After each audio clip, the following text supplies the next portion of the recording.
Story 1. I work as a security guard at Westfield Shopping Center, one of the busiest malls in our city. I've been doing this job for 2 years now, and I thought I'd seen everything: shoplifters, food court fights, teenagers causing trouble, holiday shopping chaos. But nothing prepared me for what happened on that Tuesday afternoon in March. I was doing my usual patrol through the main corridor when I heard raised voices near the family rest area. This zone has comfortable seating, baby changing stations, and is generally where parents take breaks during shopping trips. As I got closer, I could see a crowd starting to form around what appeared to be an argument. In the center of the commotion was a woman in her 50s with perfectly styled blonde hair, designer clothes, and an expensive handbag. She was holding a small white poodle and gesturing aggressively at a young couple who had a baby stroller. The couple looked to be in their early 20s, clearly new parents trying to enjoy a day out with their infant. I approached to assess the situation. Me, is there a problem here? Karen, finally, security. This couple is being completely unreasonable. Young father, she's trying to take our baby's stroller. Me, I'm sorry, what? Karen, I'm not trying to take anything. I'm offering them a fair trade. Young mother, she wants us to give her our stroller for her dog. I looked at the stroller in question. It was clearly a high-end model, probably cost several $100s, with all sorts of features for infant comfort and safety. Me, ma'am, can you explain what's happening? Karen, my emotional support poodle Biscuit has severe joint issues and needs a comfortable way to travel through the mall. That stroller would be perfect for his medical needs. Young father, it's our baby's stroller. Our baby is literally sitting in it right now. I looked at the stroller again. Sure enough, there was a sleeping infant buckled safely inside. Karen, their baby doesn't even know what brand this stroller is. Biscuit has been suffering all day trying to keep up with my shopping. Young mother, then maybe you should take your dog home if he's having trouble walking. Karen, Biscuit is a registered emotional support animal. He has every right to be here. Me, ma'am, even if your dog is an emotional support animal, that doesn't give you the right to other people's property. Karen, this is discrimination against people with disabilities. Young father, we're not discriminating against anyone. We're just not giving you our baby's stroller. Karen, your baby can be carried. Biscuit needs wheeled transportation for his arthritis. Young mother, then buy your own pet stroller. They sell them 3 stores down at the pet supply place. Karen, those are overpriced. This one is much better quality. She was pointing at specific features of the baby's stroller like cup holders and storage baskets. Karen, look at this suspension system. Biscuit would be so much more comfortable than in those cheap pet strollers. Me, ma'am, you need to stop bothering this family. Karen, I'm not bothering anyone. I'm advocating for my disabled animal. Young father, your dog looks fine to me. Karen, you can't see internal joint problems. Biscuit is in constant pain. The dog in question was wagging its tail and trying to sniff other shoppers. It didn't appear to be in any distress.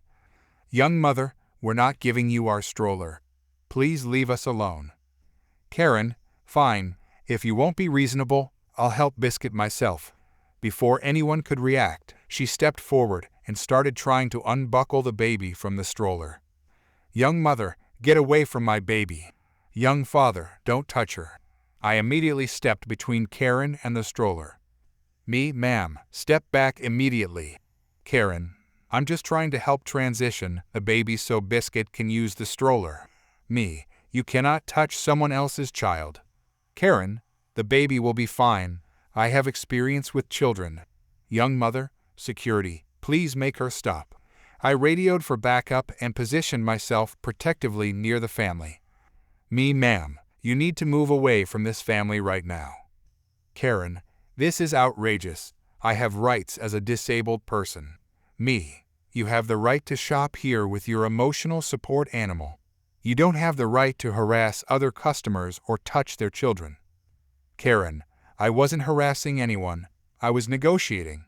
Young father, you tried to unbuckle our baby. Karen, I was being helpful. You're being selfish keeping that stroller from a suffering animal. By now, a significant crowd had gathered. Other shoppers were recording the incident on their phones, and several people were voicing their support for the young family. Shopper 1. Lady, that's crazy. You can't take someone's baby stroller. Shopper 2. Leave that family alone. Karen, you people don't understand Biscuit's medical needs. Shopper 3. Buy your own stroller. My backup arrived 2 other security guards who had been dealing with a separate incident in the food court. Security guard 2. What's the situation? Me. This woman attempted to unbuckle an infant from their stroller because she wants to use it for her dog. Security guard 2. She did what? Karen, I have a medical prescription for Biscuit's emotional support status. You can't discriminate against us.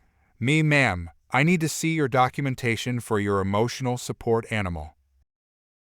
Karen, I don't have to show you anything. Me, actually, if you're claiming disability accommodations, I can request documentation. Karen, this is harassment. I'm calling my lawyer. Young mother, can we please just go? This is really upsetting. Me, of course. Ma'am, you're going to need to come with us. Karen, I'm not going anywhere. I haven't done anything wrong.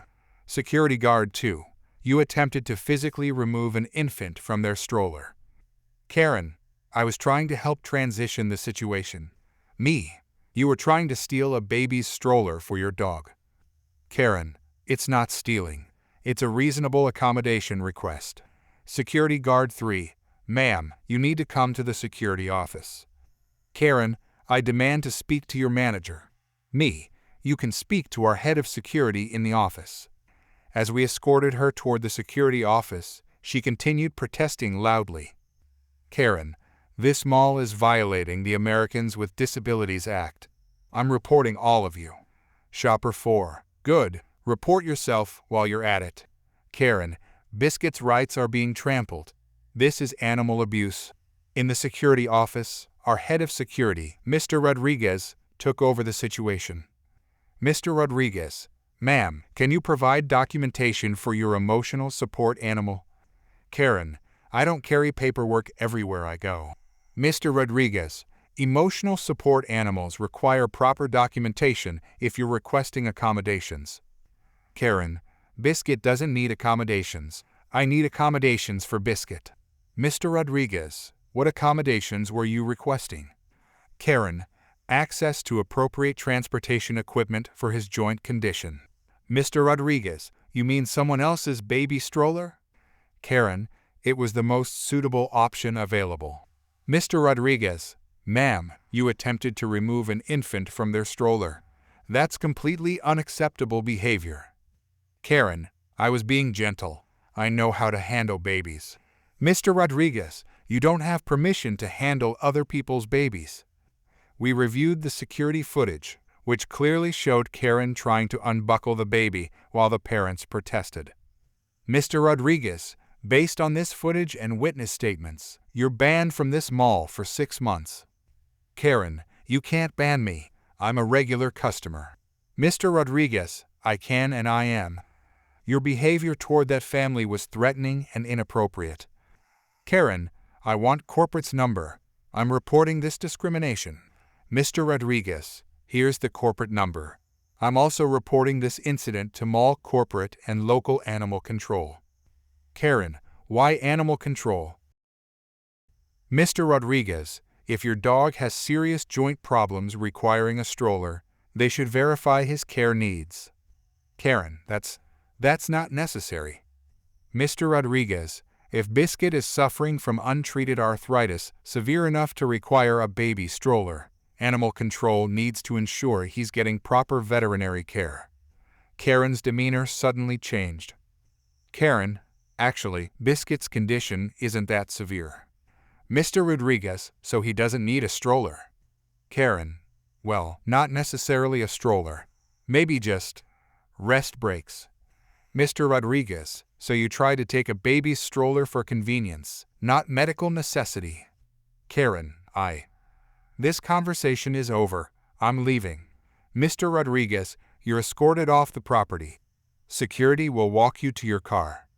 As we walked her to the parking garage, Karen's story kept changing. Karen, Biscuit might not have arthritis, but he's definitely an emotional support animal. Me, do you have documentation for that? Karen, I ordered it online. It should arrive next week. Security guard 2, you ordered emotional support documentation? Karen, it's a legitimate service. I paid $99. Me, ma'am, legitimate emotional support animals require prescriptions from licensed mental health professionals. Karen, the website said it was legitimate. We reached her car, a luxury SUV with custom license plates that read Biscuit 1. Karen, this isn't over. I'm calling the news. This mall discriminates against pet owners.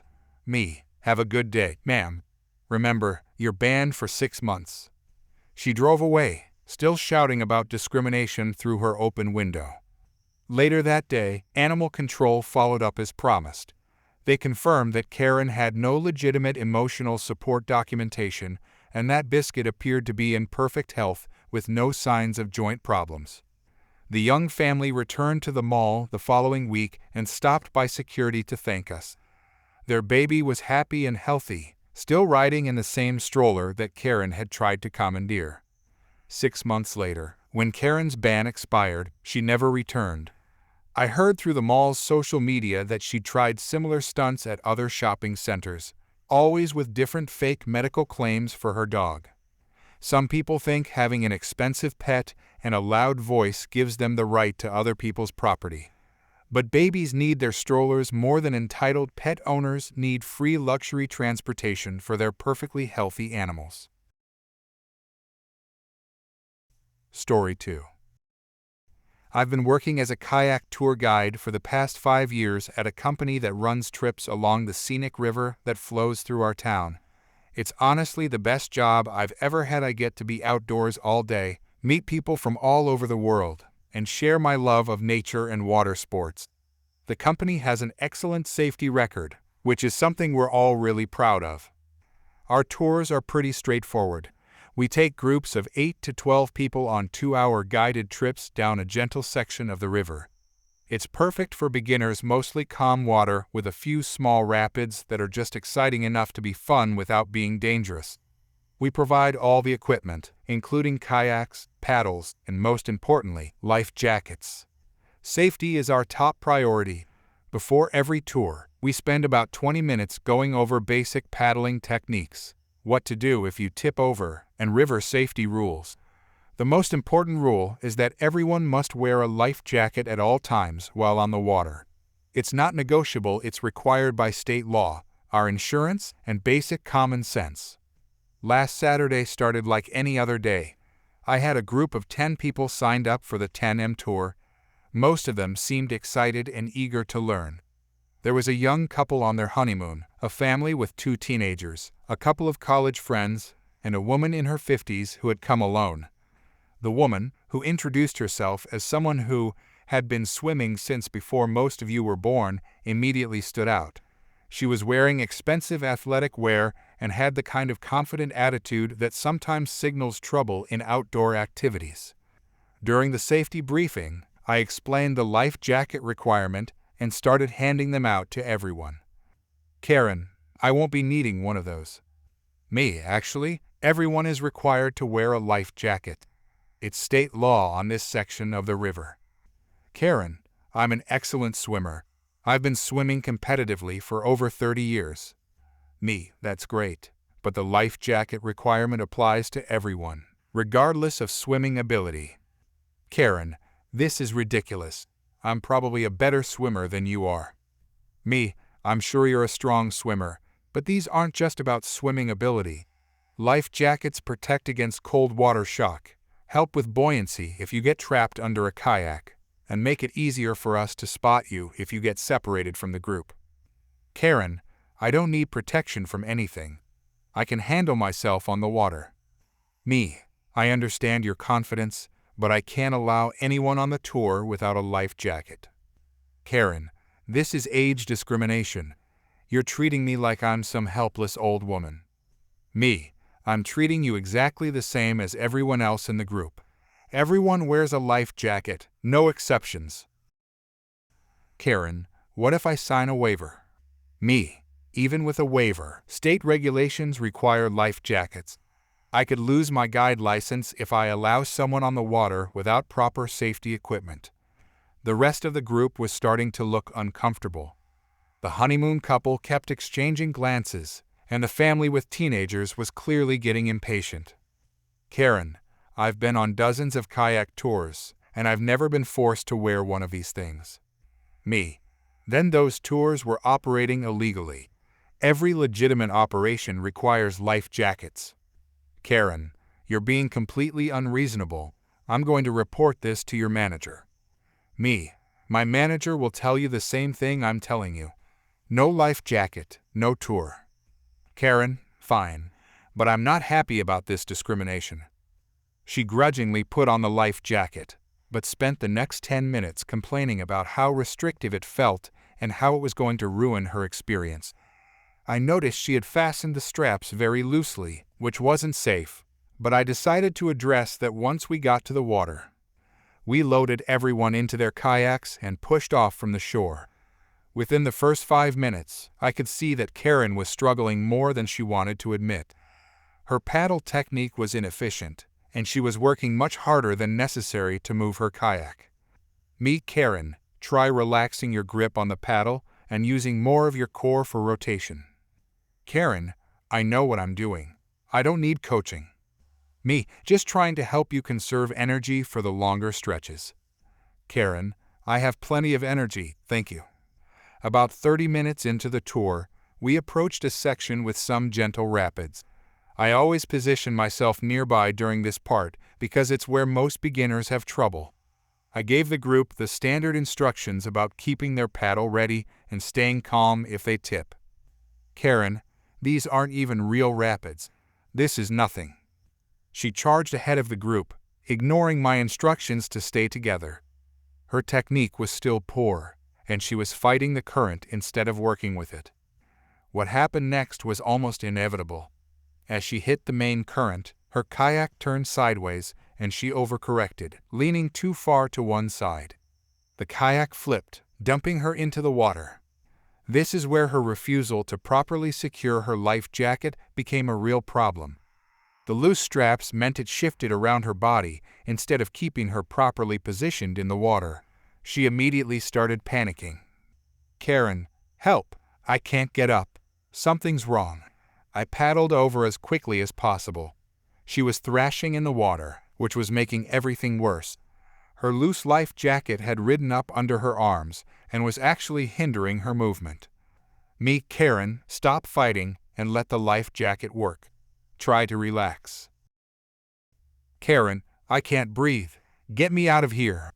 Me, the water is only 4 feet deep here. Put your feet down and stand up. Karen, I can't. I'm trapped. She wasn't trapped, she was panicking and had completely forgotten her swimming skills. This is exactly why we require life jackets even for strong swimmers. Panic can override years of training in seconds. I managed to grab her kayak with one hand and her arm with the other, pulling her toward shallower water where she could stand. The other members of the group had stopped to watch, and I could see concern on their faces. Once she was standing in waist-deep water, still shaking from the panic, the reality of the situation hit her. Karen, I don't understand what happened. I'm a good swimmer. Me, panic affects everyone differently. That's exactly why we have safety protocols. Karen, but I've never had that happen before. Me, cold water, moving current, and being upside down in a kayak can disorient anyone. I helped her get back to shore where she could collect herself. The rest of the group continued the tour, but the mood had definitely shifted.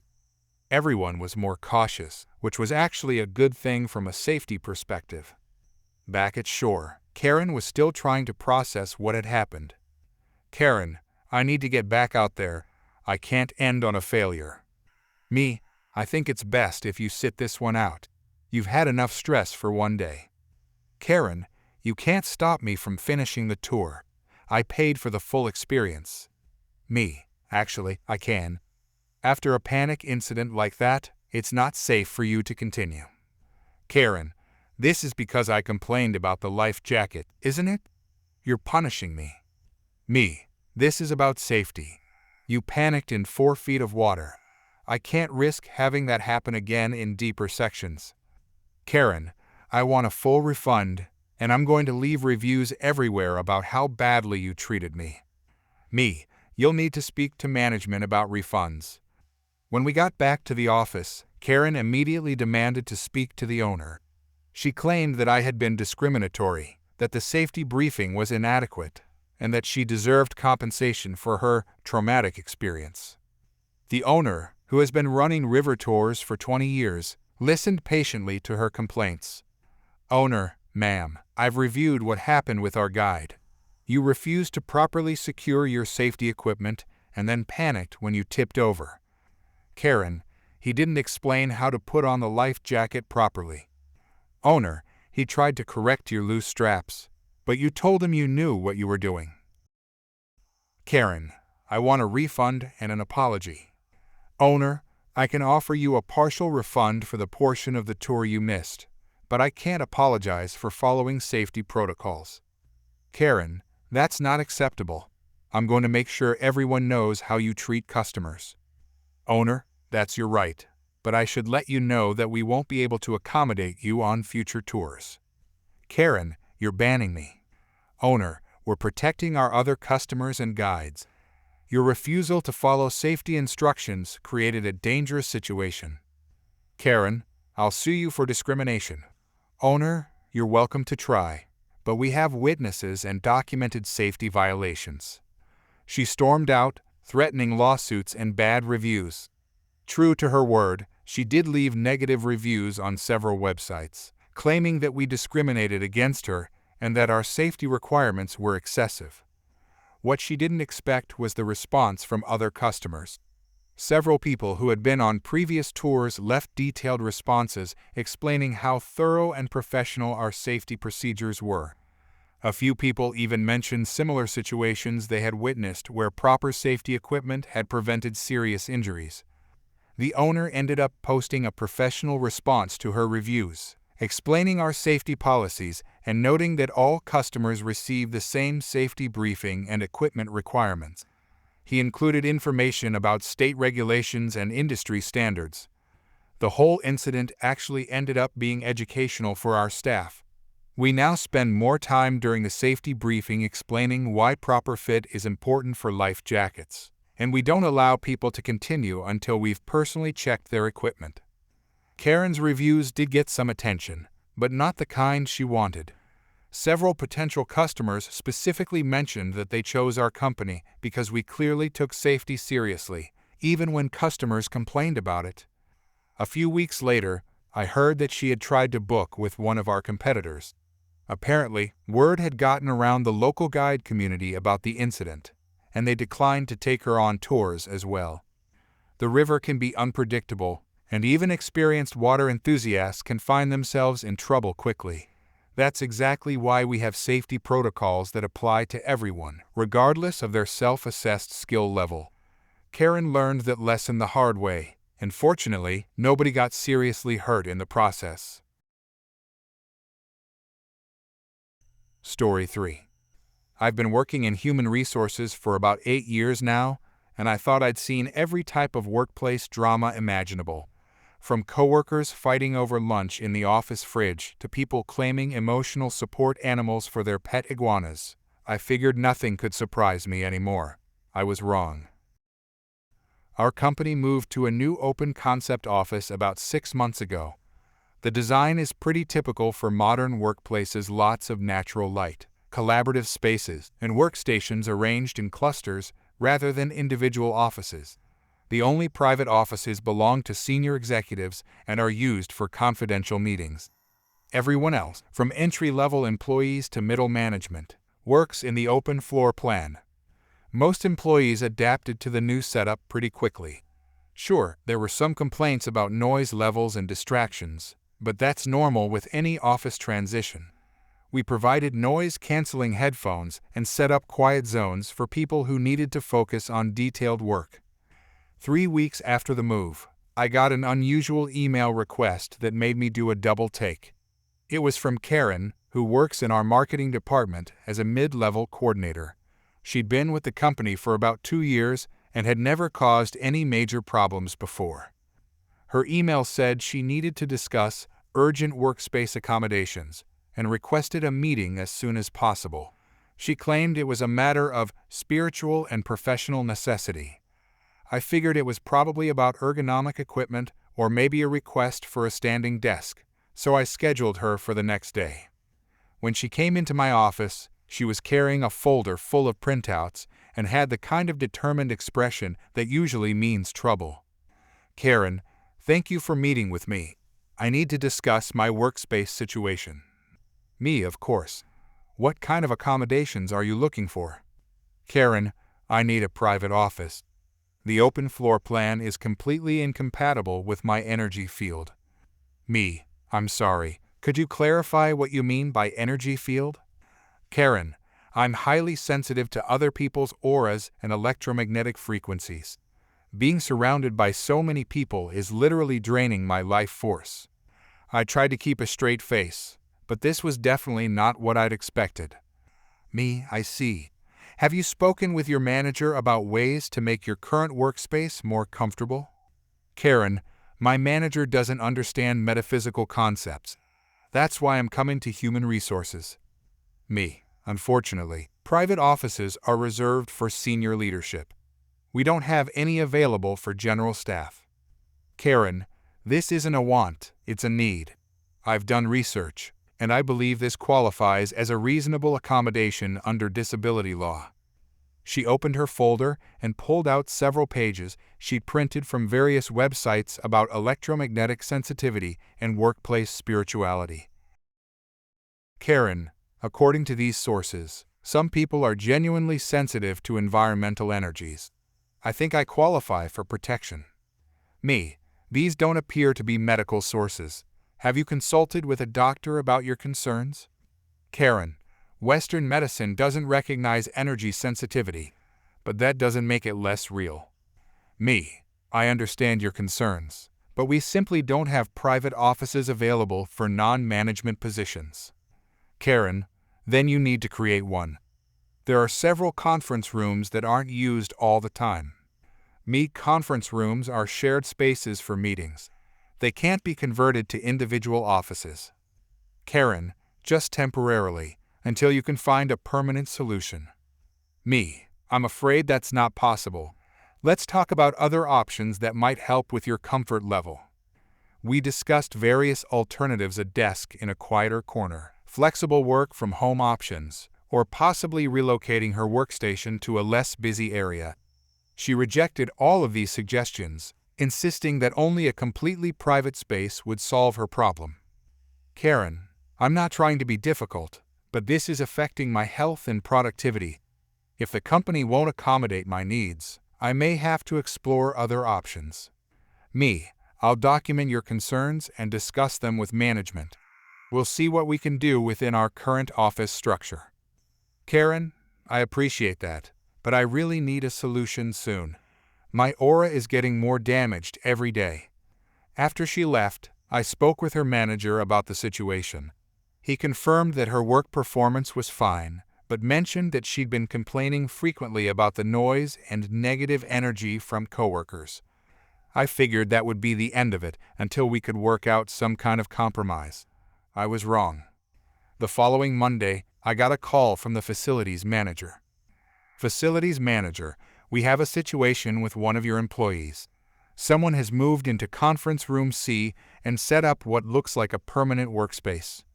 Me, "What do you mean, moved in?" Facilities manager, "Desk supplies, personal items, a small plant, and some kind of crystals arranged around the table. She's been working in there for 3 days." I immediately knew who it had to be. Me, "I'll handle this right away." I walked over to conference room C and found exactly what the facilities manager had described. Karen had transformed the conference room into her personal office. She'd brought in a desk lamp, several folders of work materials, a small succulent plant, and what appeared to be various crystals and stones arranged in specific patterns around the room. She was sitting at the head of the conference table, working on her laptop as if this was completely normal. Me, Karen, what's going on here?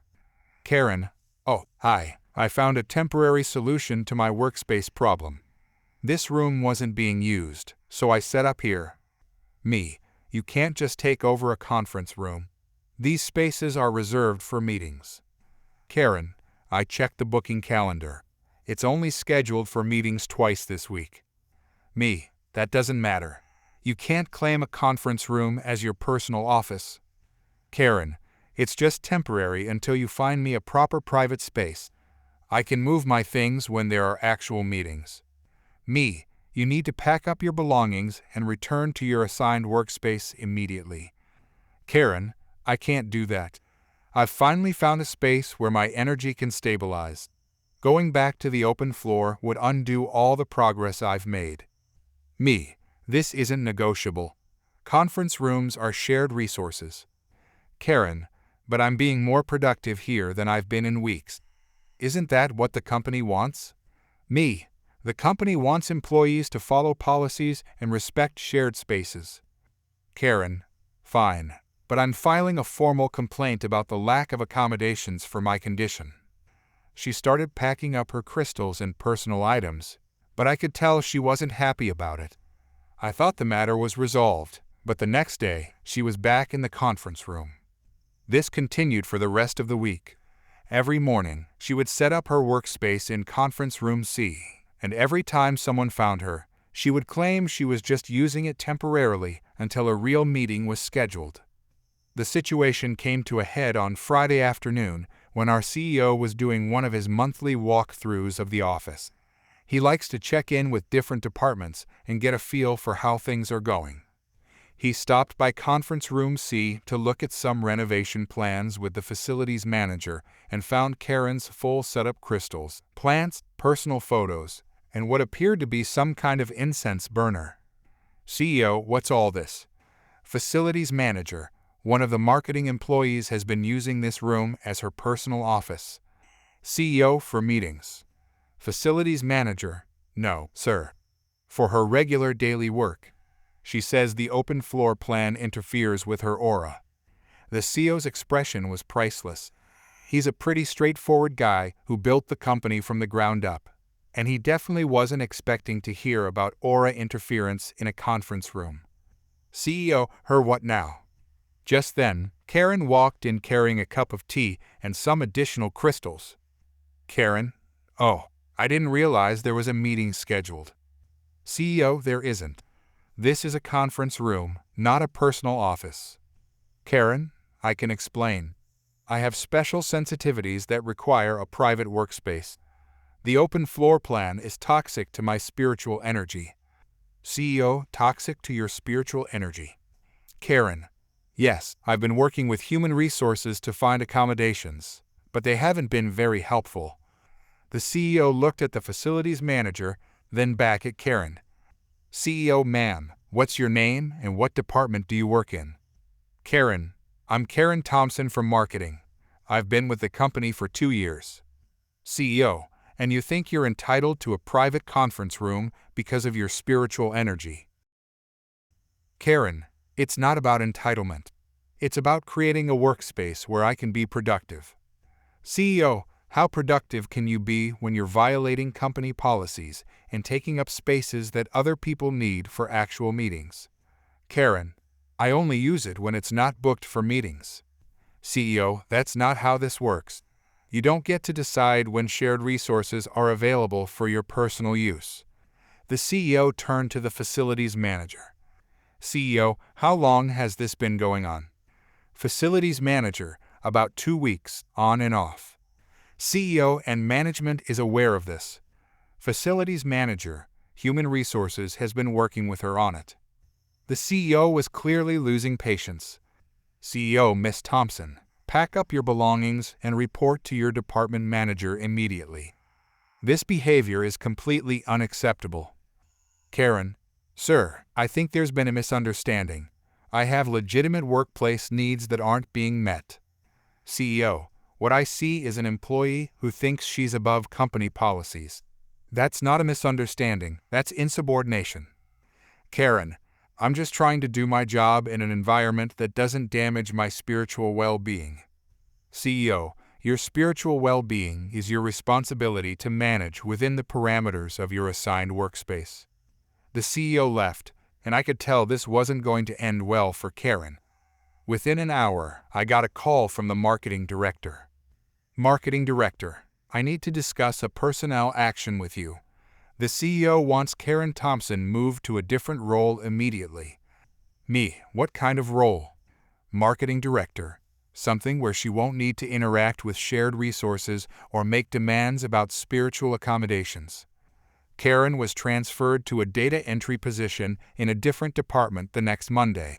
It was technically the same pay grade, but it was clearly a demotion with no opportunities for advancement. Her new workspace was a single desk in the corner of the accounting department, away from most other employees. She tried to file complaints about the transfer, claiming it was retaliation for requesting accommodations, but since her accommodations involved taking over shared spaces and disrupting office operations, the complaints didn't go anywhere. The whole situation became a cautionary tale around the office. People still talk about the employee who tried to claim a conference room for her aura. It's become shorthand for the kind of entitled behavior that doesn't fly in a professional environment. Karen eventually quit about 2 months later, claiming that the company was spiritually toxic and incompatible with her evolved consciousness. Most people were relieved when she left, including the accounting team who had grown tired of her complaints about the negative energy from their calculator usage.